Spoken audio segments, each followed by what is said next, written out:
نحمده ونستعينه ونستغفره ونؤمن به ونتوكل عليه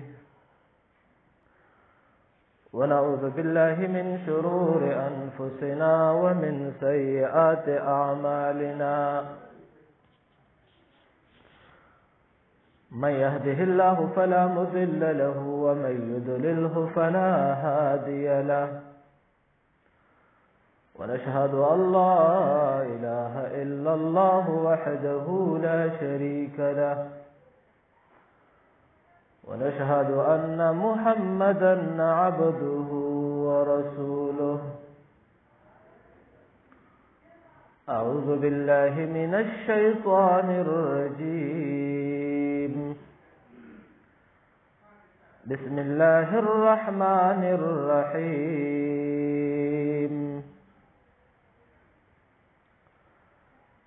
ألف لام ميم ذلك الكتاب لا ريب فيه هدى للمتقين الذين يؤمنون بالغيب ويقيمون الصلاة ومما رزقناهم ينفقون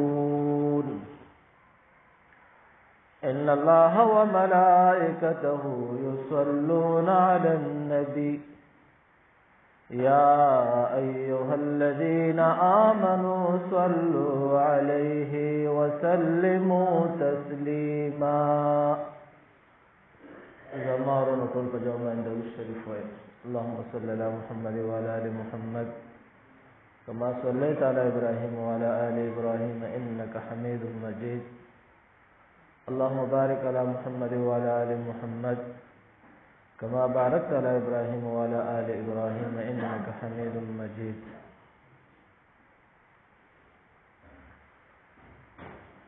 ما تاسو ته د زکات په بیان باندې پټاپنګ باندې باش شروع کړو. الله رب العزت کومو او تاسو لا دا جمع هم جون را نصیب کو نو ان شاء الله اتم جمع به هم مونږ د دې زکات متعلق بیان کوو. تیر شوی جمعۃ المبارک په ورځ باندې ما تاسو ته د یو اهم واقعي اشاره وکړه. بنی اسرائیلو کې ذکر شوی دا نبی صلی الله علیه وسلم مبارکه تصدیق کړي. بخاری کې په احادیث موجود دي او دغه احادیث مبارکه د ورکوټو د احادیث د مناسب د موضوع کتابونه څومره دي هغه ذکر کړي.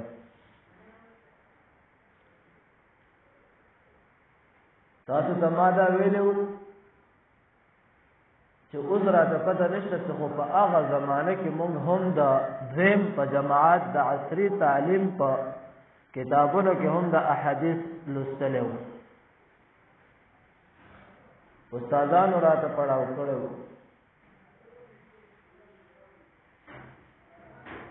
نو تیر شوی جماعت المبارک په ورځ باندې تاسو ته ما یو اهم خبره کړې وه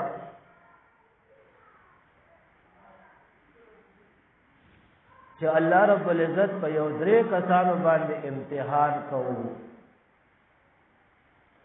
او درې واړه ډېر زیات غریبانانو. تاسو به دا بار بار اورېدلې ما ته پته ده. مام تقریبا یو 3 کال وړاندې د احادیث هم تاسو ته لوستل او ذکر کړی نو په دې منبر باندې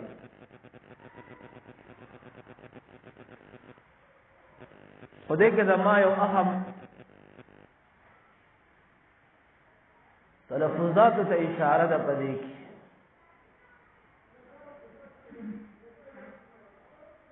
یو گنجیو یو ابرص مرض والو یو د سترګو نابینا و په دریو وانو باندې الله امتحان کوي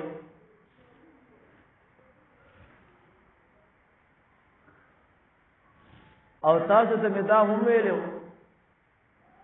چې یو سړی څه غریب شي او بیا په دا خطرناک مرضونه اٹیک هم وکړي واقع چې خلک یو اړخ اختیاري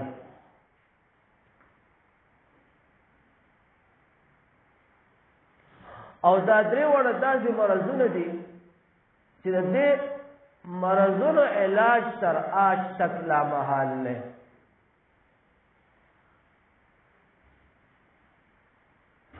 عیسی علیہ السلام په زمانه کې د حاکم توپ د طب یو لوی چرچا و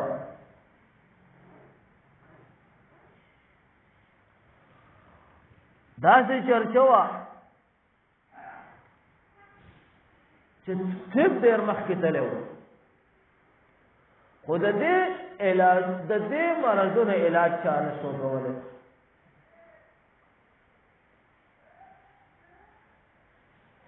عیسی علیہ السلام الله دنیا ته راولېږو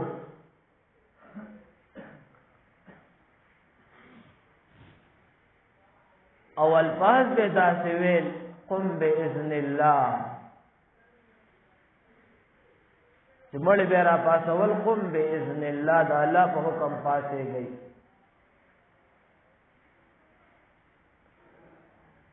اور څه کې به دا الله ته اشاره وا دا الله په حکم کېږي د مخلوق نه کېږي دا الفاظ دی ویل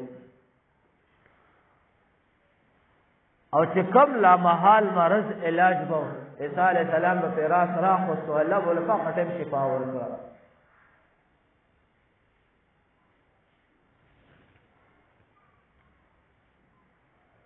خیر خبره رانه بل طرف ته ځي خو دې یو اهم خبره ته سوچ وکړئ که یو سړی غریب او که یو سړی مالداري په دې دواړو باندې د الله امتحان دی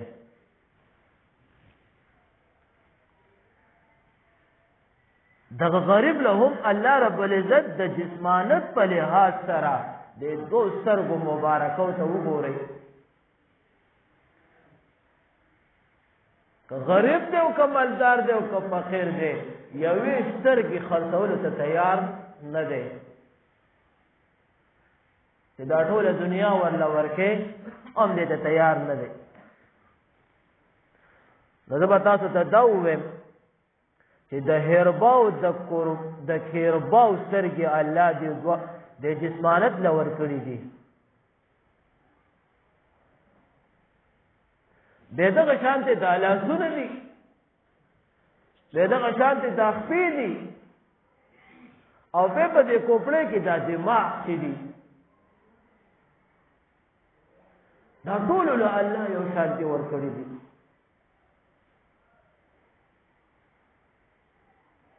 نو الله رب العزت انسان ډېر معزز پیدا کړی دی لقد خلقنا الانسان فی احسن تقویم الله وی یقینا چې دا انسان مونږ په بهترین قد قامت سره پیدا کړی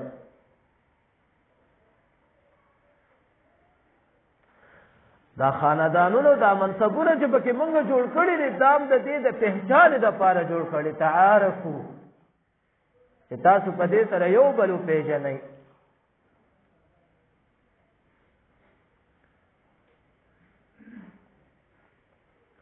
غریب په گنجی باندې الله امتحان کوي او فرشتو الله راولېږله خو دې کې دې خبرې ته اشاره ده چې ما او تا د دنیا ته راځو په سر هم یو یاخته نه یې ګورئ ټول گنجیان راځو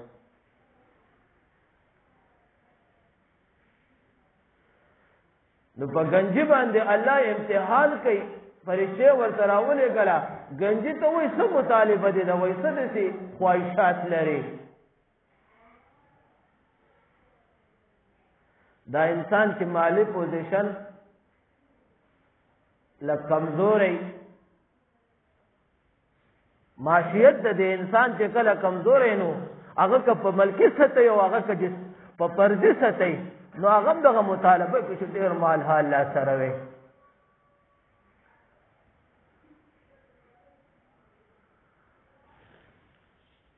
نو گنجې ورته وای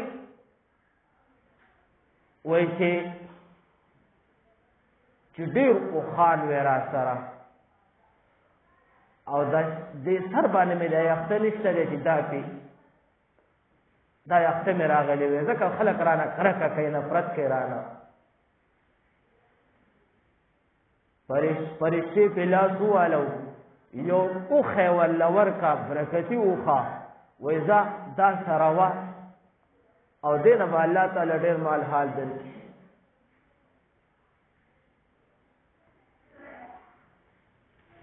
بیا دغه ته وایي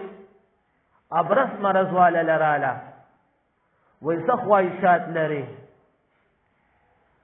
وایي خواهشات دا لرم چې ډېرې غواګانې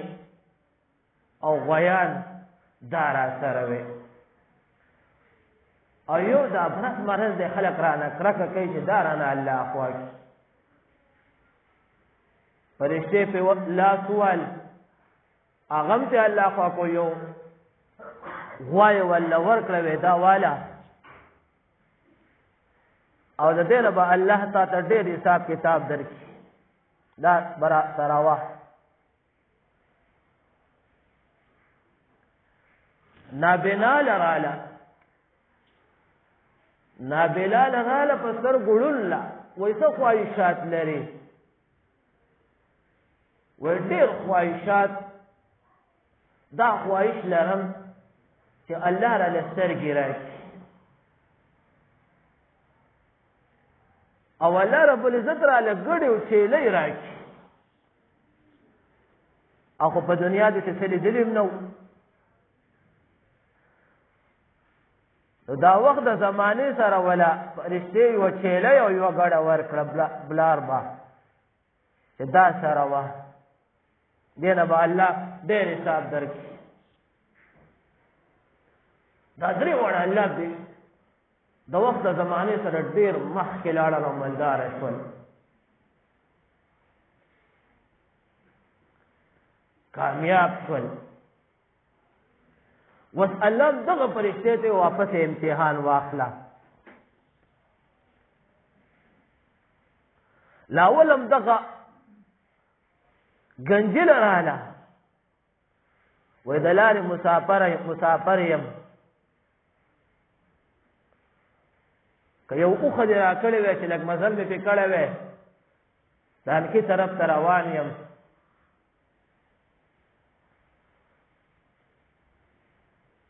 نو د گنجي دا خو د فرشته خو د انسان په شکل کې وه د یو ملک په شکل کې وه سخت یې بې عزته کړه. نو هغه ته خو هغه هر څه معلوم و وایي ته ولې هغه بنده نه وې د الله چې په سر گنجی به ویسم درته نو دی ورته وایي زه خانداني مالدار وم خانداني دا مال حال ما ته خانداني پاتې دی.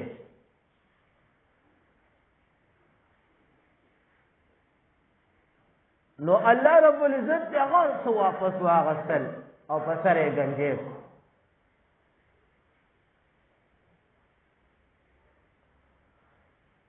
دویم نمبر ابرس مرض واله لراله. ابرس واله باندې هم واپس امتحان کوي.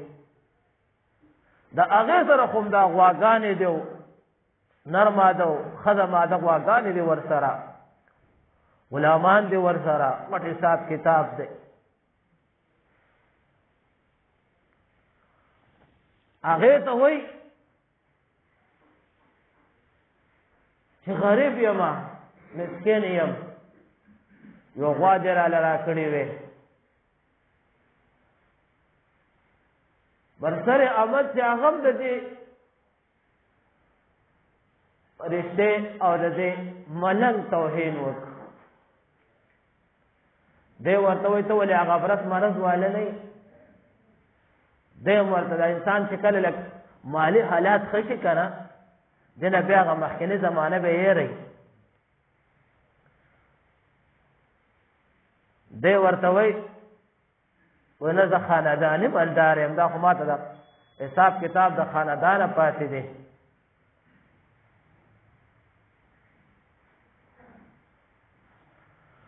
واپس چې کوم دی الله رب العزت د دې ابرص مرض والا نه هر څه واغستل او هغه مرض کې واپس راغی لون لراله لون ته وایي چې ډېر غریب یم او مسکین یم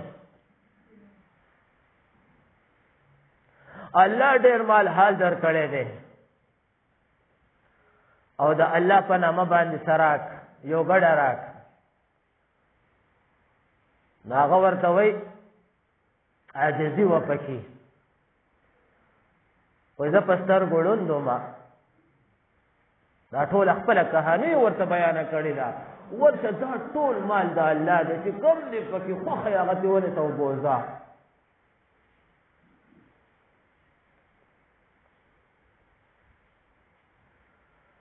دا فرشته ورته وایي بس زه فرشته یم تاسو ته الله رب العزت مخکې م رالیږلی یم اوس یې بیا راولېږلم امتحانم اخلم او دعا یې ورته کړې ده خدای دې په دې مال حال کې نور هم برکت نازل کا او زه کامیاب چې خود دوه ملګري دي چې هغه ناکامیاب شول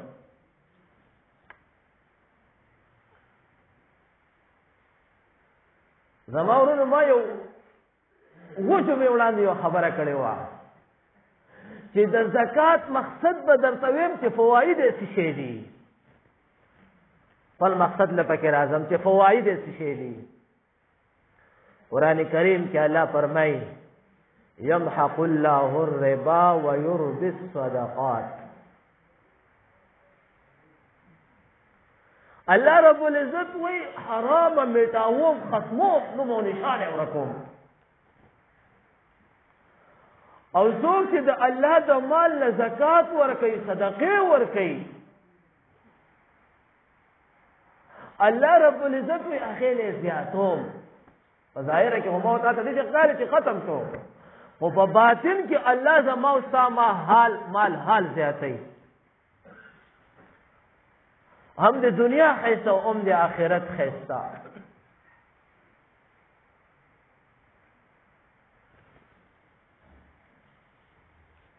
ذهن کې یوه خبره یاده وساتئ چې په دې دنیا کې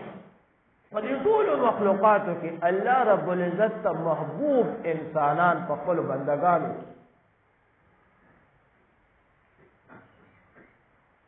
علما محبوب دي ښه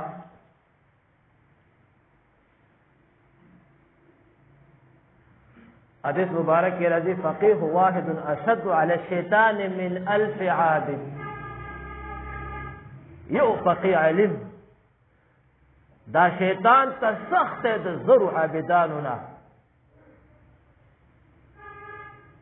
قرآن کریم کې الله فرمایي هل یستوی الذین یعلمون والذین لا یعلمون آیا نه دي برابر هغه کسان چې کم نه پوهېږي او کم پوهېږي په مرتبه کې هغه ډېر اوچت دي چې کم کسان پوهېږي په دې دنیا کې الله ته محبوب انسانان په بسپلو بندګانو کې علما دي خو ذهن کې یوه خبره یاده وساتئ چې یو بخیل عالم چې بخیل وي بخیل او یو جاهل چې ناپوهی سخي د هغه بخیل عالم نه دا جاهل سخي چې الله ته ډېر محبوب دی ځکه د الله رب العزت یو نام دی غني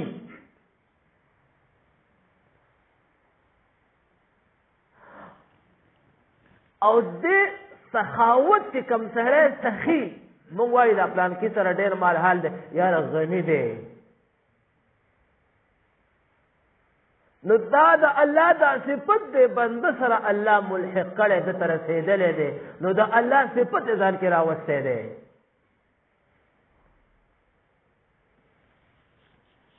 نو که ځان کامیابول غواړئ که نه صدقې هم ورکوئ خیر دی خو چې د الله په احکاماتو پابند او دا زکات تاسو ورکې زکات هم الله رب العزت دغه سړی ته بده بده الله په قانون کې او د الله رب العزت په رجسټرو کې به دا سخي لیکلی کېږي سخي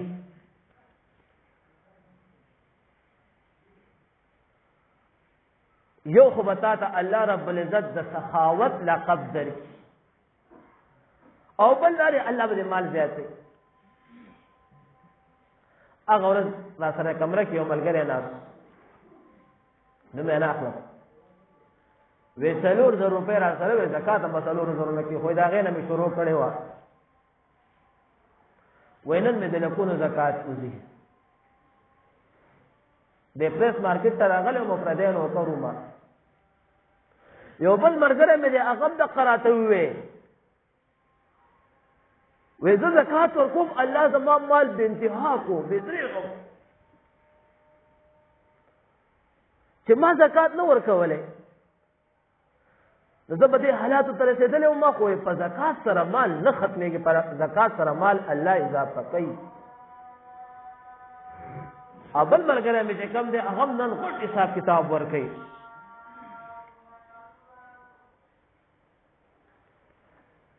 نو که ځان کامیابول غواړئ نو د الله په احکاماتو پابند او د زکات پابندي وکړئ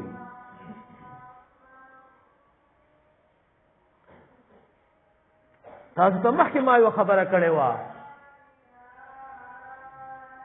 د انسان ذریات پته د بیانوم چې د انسان ذریات څه شی دي ښه په دې کس دی زکات نه کېږي دا خبره کوي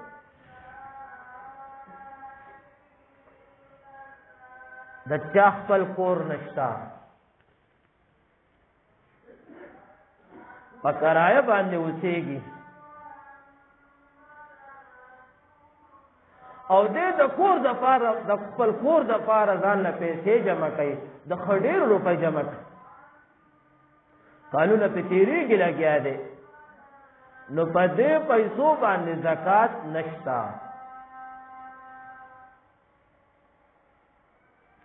هر هغه شی چې ستا د ضرورتو نه علاوه داسې رقم ستا سره رالل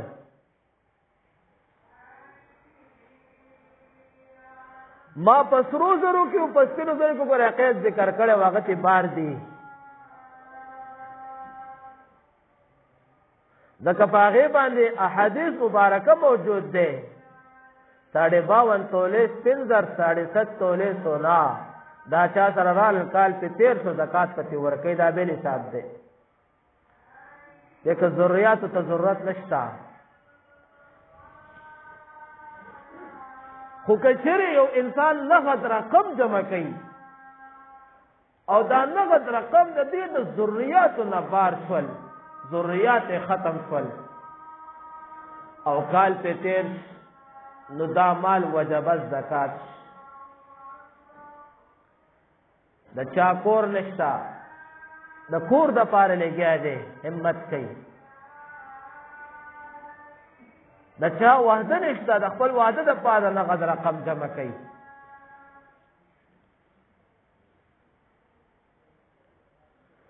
خو ګورې دا په نغد رقم کې دا خبرې کوم سره زر او سپین زر مې بار کړل همدغه شانتې حیوانات هم ته بار دی ګوره چې هغه خپل عادت ته ورسېږي نو د هغه عادت مطابق به ته بیا زکات ورکې